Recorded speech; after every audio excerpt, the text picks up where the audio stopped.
సమయం రాత్రి 11 గంటలు అయింది. జోరున వర్షం కురుస్తుంది. ఆ వర్షంలో తడుస్తూ చేతికున్న గడియారం చూస్తూ నిల్చుంది సమీర. అదే సమయంలో సమీరాకు ఎదురుగా ఇంకో వ్యక్తి ఉన్నాడు. వర్షాన్ని కూడా లెక్క చేయకుండా ఐస్ క్రీం అమ్ముతూ ఉన్నాడు.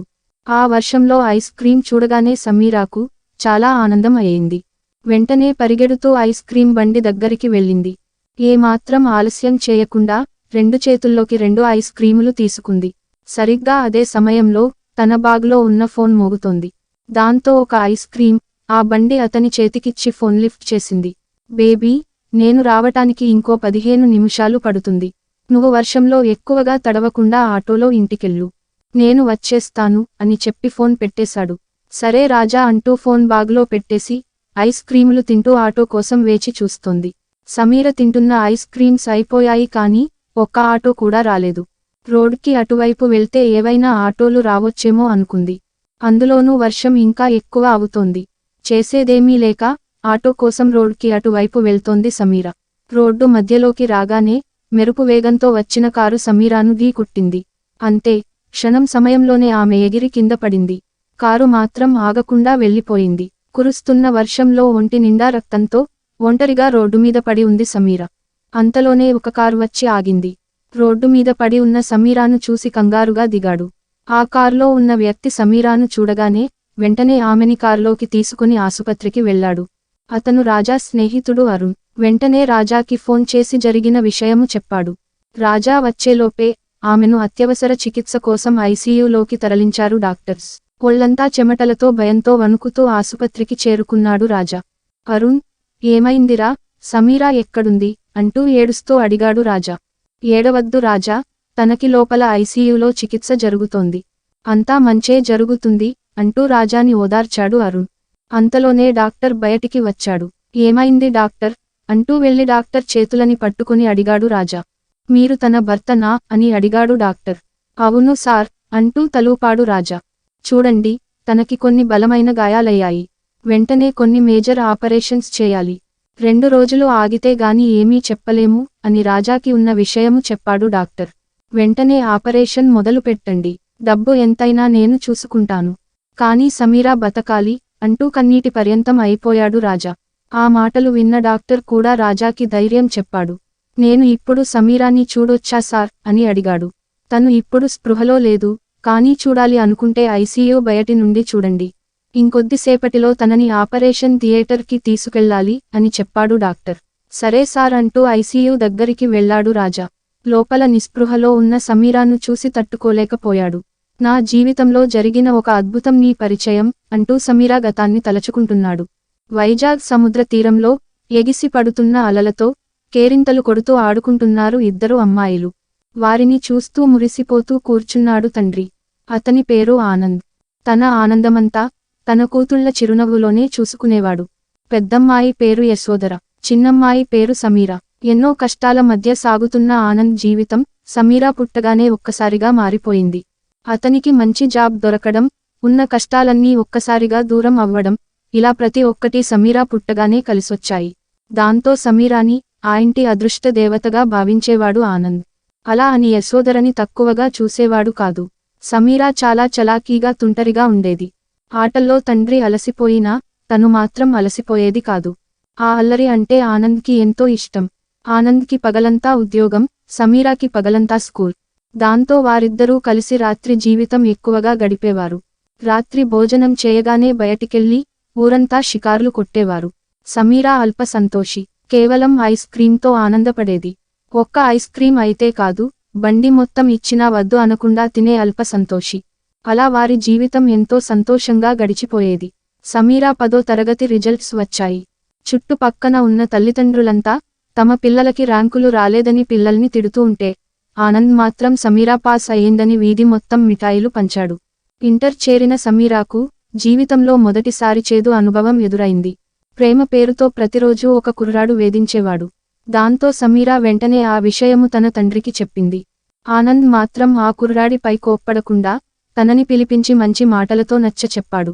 దాంతో ఆ కుర్రాడు కూడా సమీరాకు మంచి స్నేహితుడిగా మారాడు. ఇంటర్లో సమీర మంచి మార్కులతో పాస్ అయ్యింది. సమీరా డిగ్రీలో చేరిన కొన్ని రోజుల తర్వాత, కేవలం చదువు ఒక్కటే సరిపోదమ్మా, ఇంటి పనులు వంట పనులు కూడా నేర్చుకోండి. ఎప్పుడు చూసినా అబ్బాయిల్లా ఊరంతా తిరగడం కాదు, కొంచెం అమ్మాయిల్లాగా కూడా ఉండండి అంటూ ఇద్దరు కూతుళ్ళకి క్లాస్ పీకుతోంది సమీరా తల్లి. ఇప్పుడు ఏమైంది అని అంతగా అరుస్తున్నావ్ అంటూ అడిగింది కూతురు. యశోధరని చూసుకోవడానికి ఇంకొక వారం రోజుల్లో ఒక గొప్పింటి సంబంధం వస్తోంది.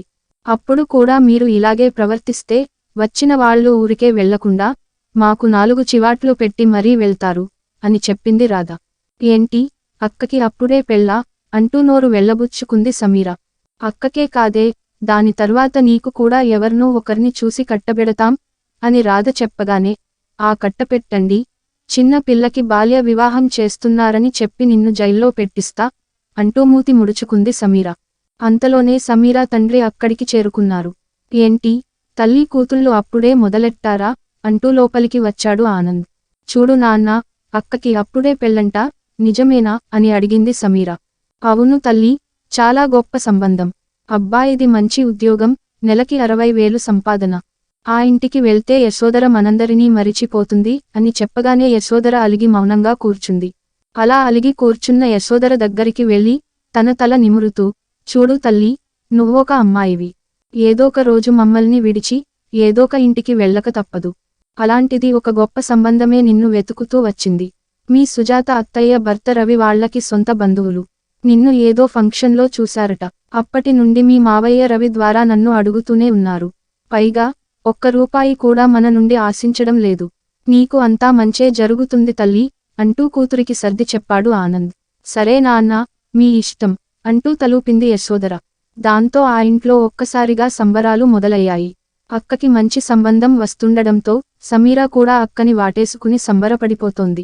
అలా సమీరా గతాన్ని తలుచుకుంటూ ఉండగా రాజా ఫోన్ రింగ్ అయింది. దాంతో ఒక్కసారిగా ఉలిక్కి పడ్డాడు రాజా. రాజా ఫోన్ లిఫ్ట్ చేసేలోపు కాల్ కట్ అయింది. బాబూ, సమీరాను ఆపరేషన్ థియేటర్కి తీసుకెళ్ళాలి. నువ్వు వెళ్ళి అక్కడ కౌంటర్లో ఆపరేషన్కి కావాల్సిన డబ్బు కట్టేయి. అంతలోపు మేము ఆపరేషన్ మొదలు పెడతాం అంటూ రాజాకి చెప్పారు డాక్టర్స్. సరే సార్ అంటూ కౌంటర్ దగ్గరికి వెళ్లాడు రాజా. పేషెంట్ పేరేంటి సార్ అని అడిగింది అక్కడున్న క్యాషియర్. సమీరా మేడం అని చెప్పాడు రాజా. మీరు తనకి ఏమవుతారు అని క్యాషియర్ అడగ్గా, హస్బెండ్ మేడం అని చెప్పాడు రాజా. ఆపరేషన్కి కావాల్సిన డబ్బు మొత్తం కట్టేశాడు. సమీరాను ఐసీయూ నుండి ఆపరేషన్ థియేటర్కి తరలించారు డాక్టర్స్. సమీరా ప్రాణాలు ఎలాగైనా కాపాడమని దేవుణ్ణి ప్రార్థిస్తూ కూర్చున్నాడు. సమీరా ప్రేమను ఇచ్చిన నువ్వే ఇప్పుడు తనను నా నుండి దూరం చేయాలని చూస్తున్నావు. నీకిది న్యాయమేనా అంటూ తన బాధని ఆ భగవంతునికి తెలియజేస్తున్నాడు. అంతలోనే రాజా ఫోన్ రింగ్ అవుతోంది. ఇంతకు ముందు వచ్చిన నెంబర్ నుండే ఇప్పుడు కూడా కాల్ వస్తోంది. ఫోన్ లిఫ్ట్ చేసి, హలో ఎవరు అని అడిగాడు రాజా. సమీరా హస్బెండ్ని అని సమాధానమిచ్చాడు అవతలి వ్యక్తి. అంతే, ఒక్కసారిగా నోటి నుండి మాటలు రావడం ఆగిపోయాయి. మౌనంగా ఉండిపోయాడు. ఫోన్ కట్ చేసి బయటికెళ్ళి భయంకరంగా కురుస్తున్న వర్షంలో ఒంటరిగా తడుస్తూ కూర్చున్నాడు. అలా ఒంటరిగా కూర్చుని ఆలోచిస్తున్నాడు. అంతలోనే అదే నెంబర్ నుండి మరోసారి ఫోన్ రింగ్ అయింది. ఫోన్ లిఫ్ట్ చేసి మౌనంగా చెవి దగ్గర పెట్టుకున్నాడు. చూడు రాజా, నువ్వు నాతో మాట్లాడడానికి భయపడుతున్నావంటే తప్పు చేశావని అర్థం. నువ్వు తప్పు చేస్తే సమీరా సంతోషంగా ఉండదు. అయినా మీ సుఖ సంతోషాల గుర్చి, మీ బాధల గుర్చి అడగడానికి ఫోన్ చేయలేదు. ఇక్కడ నేను సమాధానం చెప్పాల్సిన వ్యక్తి ఒకరు ఉన్నారు. అతనే సమీరా తండ్రి. తను తన కూతురు గురించి నన్ను ప్రశ్నిస్తే సమాధానం నీ దగ్గర ఉందని నేను చెప్పలేను. అందుకే నా నోటితో చెప్పలేక నీ దగ్గరికే పంపాను. సమీరా తల్లిదండ్రులకి అసలు జరిగిన విషయము ఏంటో నువ్వే చెప్పు అంటూ ఫోన్ పెట్టేశాడు ఆ వ్యక్తి. ఆ వ్యక్తి సమీరా తండ్రి గురించి మాట్లాడగానే రాజా తిరిగి సమీరా గతాన్ని గుర్తు చేసుకుంటున్నాడు. యశోధర పెళ్లిచూపుల వేడుకకు ఇల్లంతా ముస్తాబైంది. పచ్చని తోరణాలు, చిన్నపిల్లల ఆటపాటలు. పెళ్లిచూపులకే ఇంత హడావిడి ఉంటే మరి పెళ్లి సంగతేంటో అని అందరూ అనుకునేలా జరుగుతున్నాయి ఏర్పాట్లు. తన అక్క పెళ్లిచూపులకి ఇల్లంతా ముస్తాబు చేసి తన ఒళ్లంతా సింగారించుకుంది సమీరా. యశోధర కూడా ఎంతో అందంగా మెరిసిపోతోంది. అంతలోనే పెళ్లివారి కారొచ్చి ఇంటెదుర ఆగింది. దాంతో హడావిడిగా వెళ్లారు ఆనంద్తో పాటు ఈ సంబంధం తీసుకొచ్చిన యశోధర మావయ్య రవి. రండి అంటూ వారిని లోపలికి ఆహ్వానించారు. పెళ్లి కొడుకు తండ్రి లేకపోవడంతో కేవలం తన తల్లిని మాత్రమే తీసుకొచ్చాడు. పెళ్లి కొడుకు వచ్చాడని చెప్పగానే సమీరా పరిగెడుతూ వచ్చి లోపలి నుండి తొంగి చూసింది. అంతే, ఒక్కసారిగా అలానే నిల్చుండిపోయింది. అక్కకి పెళ్లిచూపులు అనగానే వచ్చే వ్యక్తి గురించి ఎన్నెన్నో అంచనాలు వేసుకున్నారు అక్కాచెల్లెళ్ళు. కానీ వచ్చిన వ్యక్తి మాత్రం వారి అంచనాలకు పూర్తిగా భిన్నంగా ఉన్నాడు. యశోదర వయస్సు 21 సంవత్సరాలు. కానీ వచ్చిన వ్యక్తి వయస్సు సుమారు 35 సంవత్సరాలు ఉంటుంది. అందులోనూ బట్టతల కింద పొట్ట కూడా ఉంది. దాంతో సమీరా మనసులో ఆ దేవుణ్ణి ప్రార్థిస్తూ వచ్చిన వ్యక్తి అక్కకి భర్త కాకుండా చూడాలని కోరుకుంది. అంతలోనే సమీరా తల్లి కంగారుగా బయటికి వచ్చి, ఏవండీ ఒకసారి లోపలికి రండి అంటూ ఆనంద్ని పిలిచింది. భార్య కంగారు చూసి, ఏమైందే అంటూ లోపలికి వెళ్ళాడు ఆనంద్. సమీరా కూడా తండ్రితో పాటు లోపలికి వెళ్ళింది. అక్కడ ఏడుస్తూ కూర్చుంది యశోదర. ఏమైందమ్మా అంటూ యశోదరని అడిగాడు ఆనంద్. నాన్నా, నాకు ఈ పెళ్లి వద్దు. నన్ను క్షమించండి అంటూ తండ్రిని కోరింది. ఏంటమ్మా నువ్వు మాట్లాడేది? ఈ సమయంలో ఇలా మాట్లాడుతున్నావేంటి అంటూ తన కూతురుని అడిగాడు. నాన్నా, నేనొక అతన్ని ప్రేమిస్తున్నాను. అతనితోనే నా జీవితం సంతోషంగా ఉంటుంది. ఇప్పుడు ఇతన్ని పెళ్లి చేసుకుని జీవితాంతం బాధపడుతూ బతకలేను అని చెప్పింది. ఇది వినడంతో అక్కడున్న వారంతా షాక్కి గురయ్యారు. సమీరాకి మాత్రం ఏదో చిన్ని ఆనందం. ఎందుకంటే బయట కూర్చున్న వ్యక్తి యశోదరకి భర్తగా రావడం సమీరాకి ఇష్టం లేదు. తండ్రి మాత్రం ఏం మాట్లాడాలో తెలియని పరిస్థితిలో ఉండిపోయాడు. ఈ విషయము ముందే ఎందుకు చెప్పలేదు అంటూ కూతురి మీద కోప్పడ్డాడు. భయంతోనే చెప్పలేదు నాన్నా అని సమాధానమిచ్చింది యశోదర. మరి ఇప్పుడెందుకు చెప్తున్నావ్ అని అడిగాడు ఆనంద్. ఇప్పుడు కూడా భయమే నాన్నా, కాకపోతే అప్పటి భయంలో మీ మీద గౌరవం ఉంది. కానీ ఇప్పుడు జీవితం మీద ఆశతో భయపడుతున్నాను. నా ఆశల్ని చంపి నా జీవితాన్ని దూరం చేయొద్దు నాన్నా అంటూ తండ్రి కాళ్ల మీద పడి ఏడ్చేసింది యశోదర. ఒక్కసారిగా ఆ తండ్రి చలనం లేని రాతిబొమ్మలా ఉండిపోయాడు. బయట కూర్చున్న వారికి ఏం సమాధానం చెప్పాలా అని ఆలోచిస్తున్నాడు తండ్రి. యశోదర చేసిన పనికి రవి ఆనంద్ని సూటిపోటి మాటలతో బాధపెడుతున్నాడు. నేను ఇంత మంచి సంబంధం తెస్తే మీరు ఇచ్చే గౌరవం ఇదేనా? ఇప్పుడు నేను వారితో ఏమి చెప్పాలి అంటూ ఆనంద్ని అడిగాడు రవి. ఆ మాటలకి ఆనంద్ కుంగిపోతున్నాడు. అప్పుడే రవికి ఇంకొక ఉపాయం దొరికింది. అదే మాట ఆనంద్కి చెప్పాడు. బావగారు, యశోదర స్థానంలో సమీరాని కూర్చోబెడదాం. నేను వారిని ఎలాగైనా ఒప్పిస్తా అంటూ తన మనసులో మాట చెప్పాడు రవి. దాంతో ఆనంద్ ఒక్కసారిగా ఆలోచనలో పడిపోయాడు. ఆ మాట విన్న సమీరా గుండె ఆగినంత పనైంది. కానీ సమీరాకు తెలుసు తన తండ్రి తనకి ఇష్టం లేకుండా ఈ నిర్ణయం తీసుకోడని. రవి ఇచ్చిన ఆ సలహాకి సమాధానమిస్తూ ఇలా అన్నాడు ఆనంద్. చూడు రవి, నువ్వు చెప్పింది చాలా బాగుంది. కానీ సమీరా వయసులో చాలా చిన్నది. తనకి ఇప్పుడే పెళ్లి చేయడం సరికాదేమో అని తన మనసులో మాట చెప్పాడు. ఎవరైనా ఏదోక సందర్భంలో అన్ని విషయాలు తెలుసుకోక తప్పదు. కానీ సమీరాది తెలుసుకోలేనంత వయసు కాదు. పైగా తను చాలా తెలివైనది. తనలాంటి అమ్మాయిని ఎవరైనా కోడలిగా అంగీకరిస్తారు. పైగా ఇప్పుడు వచ్చింది చాలా గొప్ప సంబంధం కాబట్టి సమీరా జీవితాంతం సంతోషంగా ఉంటుంది అని చెప్పాడు రవి. ఆ మాటలు విన్న తర్వాత ఆనంద్కి కూడా కొంచెం ధైర్యం వచ్చింది. నువ్వు చెప్పింది నిజమే, నా పెద్ద కూతురుకి దక్కని అదృష్టం నా చిన్న కూతురికి దక్కుతోంది. నువ్వు వెంటనే వెళ్ళి వారికి చెప్పు, సమీరానే వారింటి కోడలిగా పంపుదాం అని చెప్పాడు ఆనంద్. ఆ మాటలు విన్న సమీరా ఒక్కసారిగా స్తంభించిపోయింది. బయటికి రాని కన్నీటితో బరువెక్కిన గుండెతో తండ్రి వైపు దీనంగా చూస్తోంది. సమీరాని చూసిన ఆనంద్ తనతో ఇలా చెప్పాడు.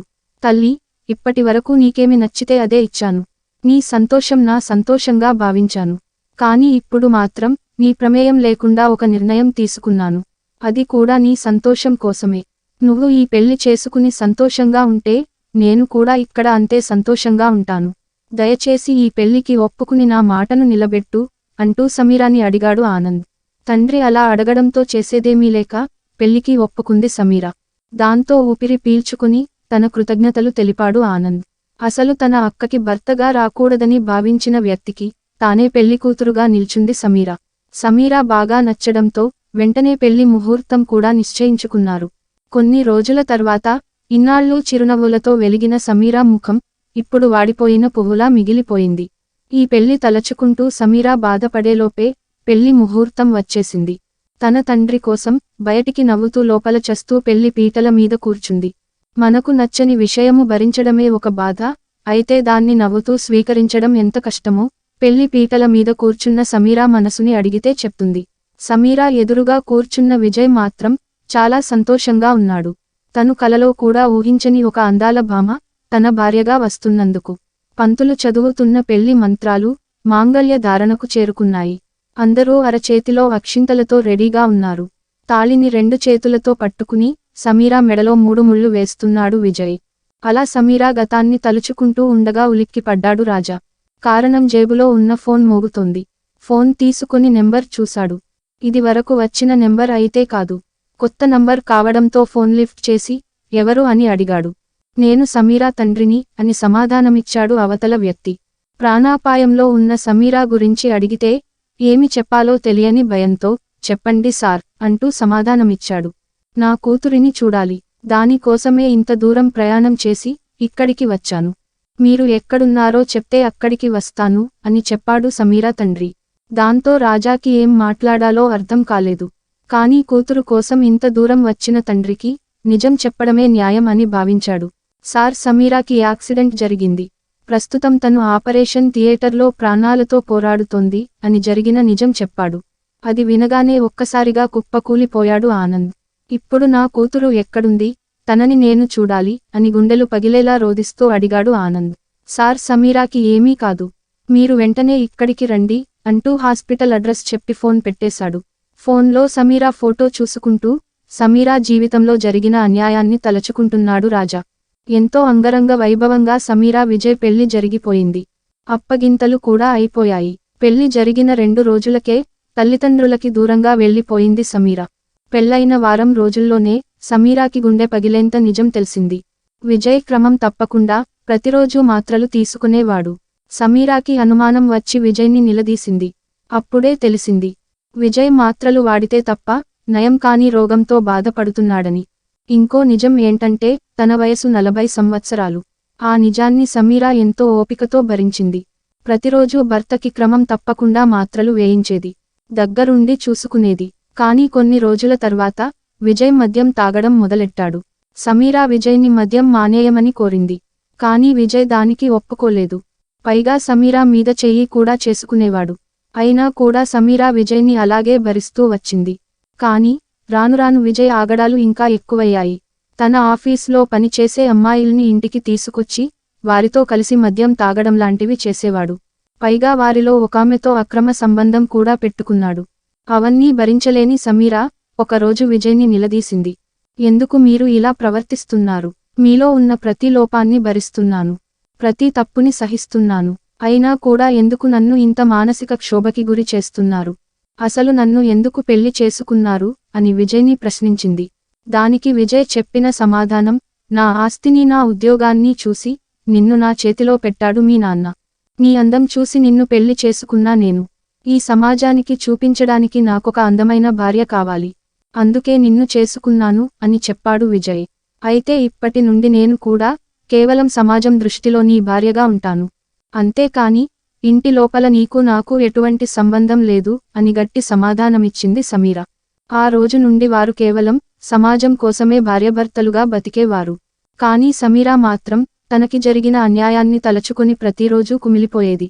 19 సంవత్సరాల వయసులోనే జీవితంలో ఉన్న చిన్ని చిన్ని ఆనందాలన్నీ కోల్పోయి 4 గోడల మధ్య నలిగిపోయేది.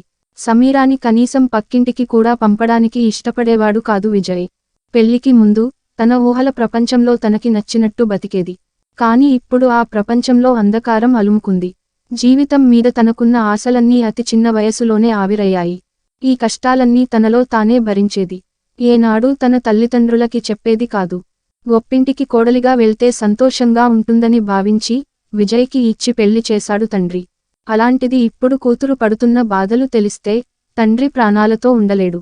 అందుకే ఆ కష్టాలన్నీ తనలోనే దాచుకుంది. కానీ తన అక్క యశోదరకి మాత్రం జరిగిన ప్రతి విషయమూ చెప్పేది. అలా గతం తలుచుకుంటూ ఉండగా సమీర ఉన్న ఆసుపత్రి దగ్గరికి చేరుకున్నారు తల్లిదండ్రులు. ఆసుపత్రిలో రిసెప్షన్ దగ్గర సమీరా గురించి అడుగుతున్న ఆమె తల్లిదండ్రులని చూసి దగ్గరకు వెళ్లాడు రాజా. సార్, సమీరాకి లోపల ఆపరేషన్ జరుగుతోంది అని చెప్పాడు. నువ్వెవరు అని అడిగాడు ఆనంద్. రాజా అంటే నేనే సార్ అని చెప్పాడు రాజా. అసలెవరు నువ్వు? నా కూతురి జీవితంలోకి ఎందుకొచ్చావు? తనని ఏమి చేయాలని చూస్తున్నావ్ అని రాజాని ప్రశ్నించాడు ఆనంద్. ఆ మాటలు విన్న రాజా, సమీరా పరిచయం ఓ తీపి జ్ఞాపకం అంటూ సమీరా పరిచయాన్ని గుర్తు చేసుకుంటున్న రాజా, సమీరా తండ్రికి ఏమి చెప్పబోతున్నాడు? అసలు రాజాకి సమీరాకి సంబంధం ఏంటి? సమీరాకి జరిగిన యాక్సిడెంట్ వెనుక ఏమైనా కారణాలు ఉన్నాయా? అసలు విజయ్ సమీరాల కథ ఏమైంది?